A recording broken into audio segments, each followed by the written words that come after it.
Mickey's all tired out from playing with her buttons, so now's probably a good time for me to do a product review. So Mickey, you enjoy your nap, and we'll talk about some buttons. Happy nap time, Mickey.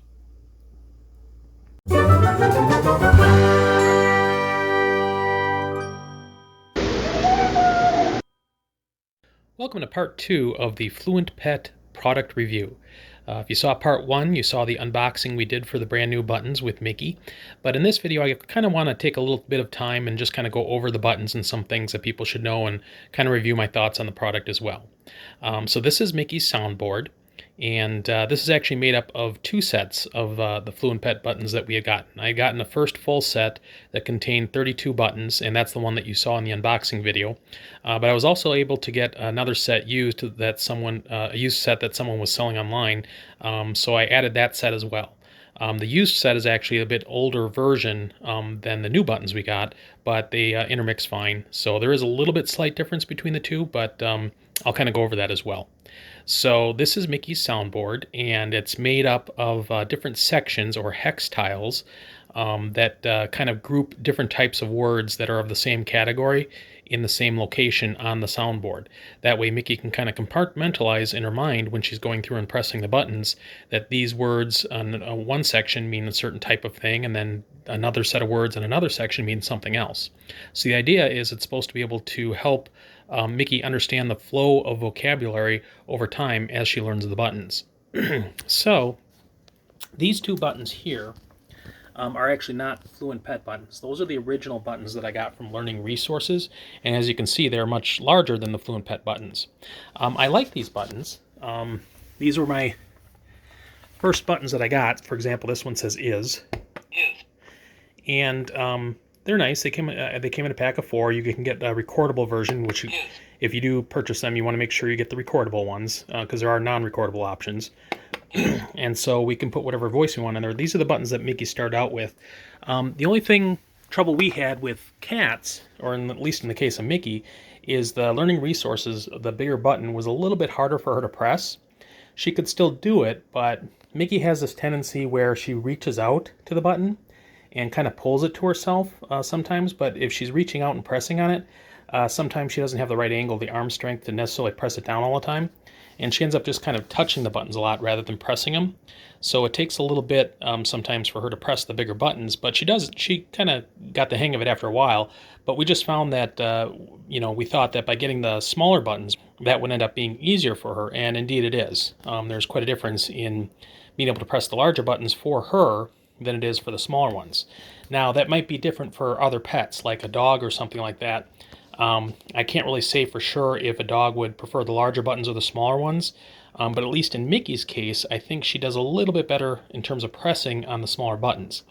Having said that, she kind of likes the larger buttons because that's what she started out with, and that's what she's used to. So the fact that we're kind of intermixing those two, I'm hoping over time she'll more transition to the soundboard so that it can use the different vocabulary groupings. But right now, we're just fine kind of having both. So what I did is I took some of the larger buttons and I spread them out throughout the house for different things that she wants. So for example, there's an outside button by the door. There's a food button by her food dish in the kitchen. But I also have those same buttons on the soundboard so that she can talk about them. So for example, here's the outside button. So there's one there, but there's also an outside button by the front door as well. So you can see that she has an opportunity to use this to make vocabulary and talk here in the room, in the bedroom, where the buttons are, but she also has the ability, excuse me, but she also has the ability to use her buttons out in the other rooms as well, where they're positioned throughout the house.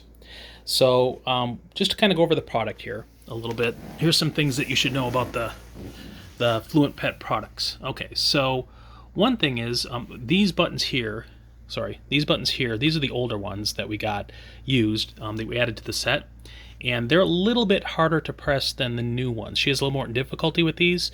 The new ones, they're a little bit more fluid in terms of being able to press, so these are definitely upgraded in my opinion compared to the old version. The other thing is the Hex Tiles. The newer Hex Tiles are kind of a softer material, a little more flexible and a little softer to the touch, which I like. The old ones, they are foam, but the surface area is a little more firm, and they're a little more rigid in terms of their texture. So I actually like the upgrade on the new Hex Tiles as well. I think they did a good job on that. If you do get one of these kits, there's a few things that you need to know about them. So when you get a button for the first time, there is a little switch. I don't know if you can see down in this hole here. There's a little switch there. And what happens is when you get the button, you heard in the video, there's a recorded message that tells you how to record on the button. What you do is you turn the switch, you flick it so that it's in recordable mode. Then you press to hold down on the button, it'll beep, you make your message, let go, it'll beep twice, and then it's recorded that message. But then you have to put the switch back so that it's not in recordable mode. Otherwise, if Micky presses on it and keeps her foot on it, she might go over the recording. So you got to make sure that you put the switch back when you're done so it's no longer in recordable mode. One mistake that we kind of made when we first got the buttons, that we didn't realize it, is once you put the buttons in the the Hex Tile, you want to make sure that the buttons are lined up properly, because the little switch thing here is supposed to go in this hole. If the little switch doesn't go in the hole, it'll end up somewhere along the perimeter here on the Hex Tile, and it'll actually press into the pad, and I don't think that's good for the switch. So these holes are actually for the little switch there. And so the mistake we made is at first we just thought, well, you just put the button in the hole, but we didn't realize the switch had to go in this little section here. And so the problem was that we put our stickers on before we put the buttons into the Hex Tiles. And by doing that, we had the stickers all in different directions, and when you put the button in the Hex Tile, it causes the button to be facing a certain direction.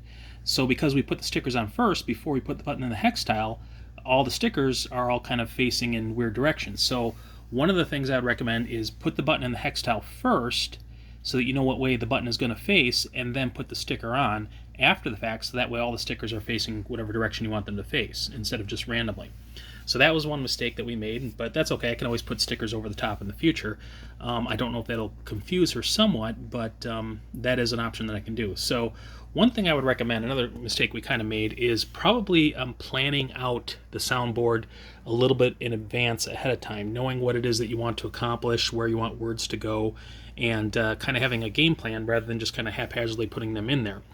Because she will get used to, or your pet will get used to these locations, and it will confuse them if you start moving things around after the fact. I've already had to move some things a few times, and I kind of regret that because I want Micky to get used to a certain layout or a certain setup. We did take the soundboard and put it in the other room for a while, and I noticed that she did markedly worse when we had this soundboard in the other room, because I think she was confused by the environment. I think spatial recognition and so forth, the fact that she knows like these buttons are over by this wall, helps her kind of ascertain where certain buttons are, and by placing the soundboard in a different room, we really confused her, so she did not do as well. Once we brought it back into the bedroom, she did a lot better. So that makes a big difference. Now, the Hex Tiles themselves, you notice here they have these little sections that pop out. When they first come, they have these die-cut sections of foam already in place, and you then can pop out the ones you need to place buttons. That way you won't just have a gaping hole for Micky to walk around. What I did is I popped them all out, and then I flipped them around here, and I wrote letters on them. And the reason I wrote letters on them is because I kind of have an interesting question. I wonder if someday, this would be an impossibility, but I wonder if someday Micky could possibly learn how to spell a word. And so I flipped them around and I wrote letters on them because I want her to get used to seeing letters when she walks around. And then, of course, she'll see the letters on the actual buttons as well. And maybe someday we'll be able to associate letters and get her to be able to even possibly spell a word. Who knows? That's probably pretty far-fetched, but you know what? Stranger things have happened in this world, so that's why I did that. I just kind of wanted her to get used to that. So as far as the HexTile layout itself, I'm going to show you on the Fluent Pet, let's see here, the Fluent Pet form here. Okay, so here's an example getting started design, and this is their older one, but it kind of gives you an example of what's going on here, and I think you can kind of play with this a little bit. But it's based on they said there's a kind of a science behind this. There's a woman who worked with deaf children about 100 years ago or so, and she's the one who actually developed this system. But what they do is they take different parts of the vocabulary, the sentence structure, and they combine them into these hex tile sections. So for example, if you look under the who section here, you see, like, a friend, a stranger, person number one, person number two. You kind of have your verbs for doing things: potty, settle, look, play, come, etc. What, where. You've got descriptors: more, good, later, now, and then social words, etc. So the idea is you can kind of group this out as a sentence structure, and then Micky will get used to certain words being in certain locations, and then from that she'll kind of begin to pick up how a sentence works. So that's kind of the idea behind the hex tiles. So the way I have this laid out is I put all the question words over at this section. So who, what, where, when, where, why, how, and then the middle one is a question mark here. So it just goes which is how I end a sentence with a question. And then I've got the social words here. So we have yes, no, I love you, hi, and bye. And then we've got people. So we got mama, daddy, Micky, you, and I. And then I've got the verbs, the words play, come, throw, and snuggle. I've also put a couple of the older buttons here and recorded to use some sentence things, which have is, and that, in case I'm able to expand her vocabulary more. Then we have the section here for her toys and objects. So this is Lulu is a toy, Starla is a toy, Mr. Happy Dog is a toy, and then we've got Laser and Dancer. Those are both toys. And then as I move along here, we'll move down to this section. This has to do with things that she can eat. So I've got food, I got tuna, I got catnip, I got treat. She likes that section, obviously. Then I've got locations. She also likes this section. So I've got bedroom, I've got bathroom, outside, hallway, I've got kitchen, and then I've got living room. And then lastly, I've got the descriptor section. So I've got now, later, all done, mad, happy, and I'm sorry. So that's what I have for the layout right now with Micky's buttons. And again, I've also placed some of the larger buttons around the house. So I've got an outside button by the front door. I've got a food button by her dish. I've placed bigger buttons for each room location. So bedroom, bathroom, living room, kitchen. So if I go by and I press one of those, she knows that that's what room that is. And that way, hopefully, she'll begin to understand what rooms they are on her soundboard and connect the two. At least that's the idea in theory. So that's kind of the layout of Micky's button setup. I really like this. The Fluent Pet buttons are actually, I'm really impressed by the quality of this setup and these buttons. I think they've done a really good job with it.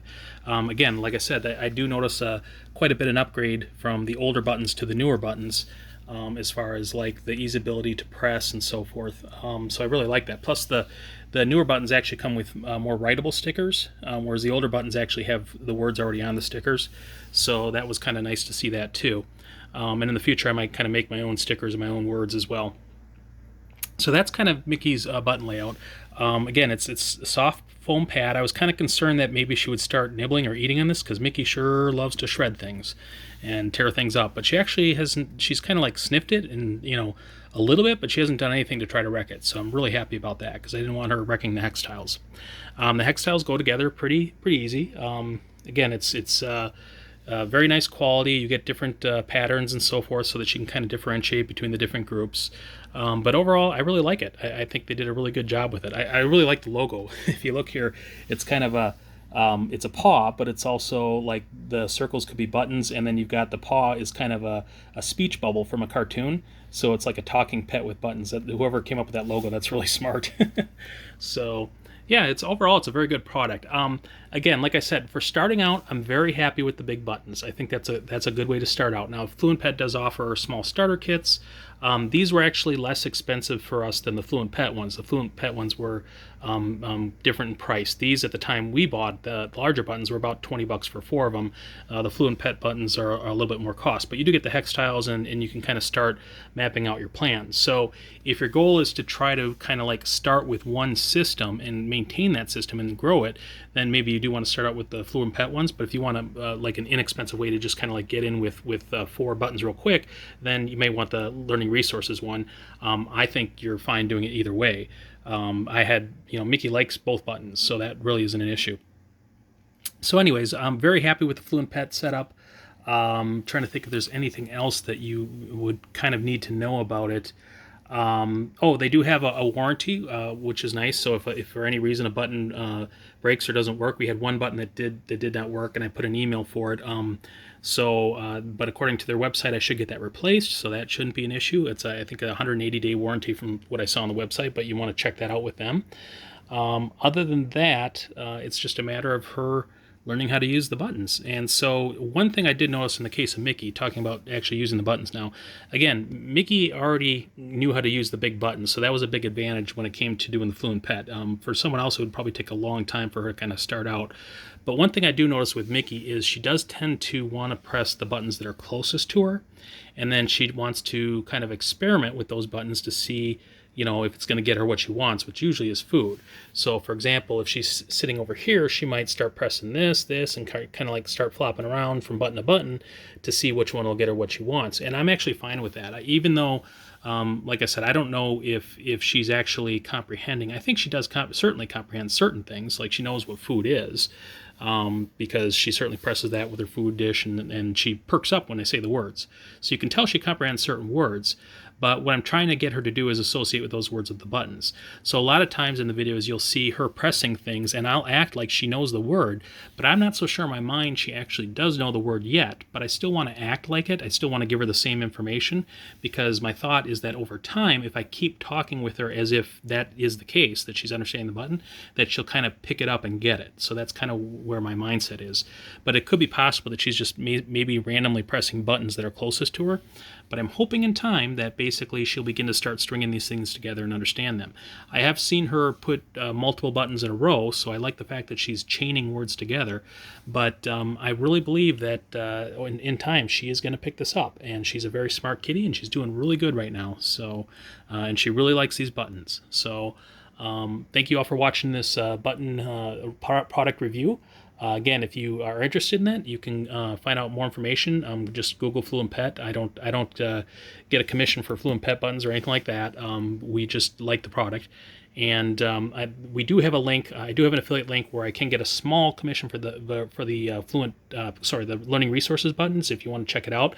But it's like minimal. We hardly get anything. But I just put it on there more so as an opportunity for people who want to get into the buttons that they can purchase them. So if you were interested in getting started with the learning resources buttons, we do have a link in the description below. You can grab those as well on Amazon.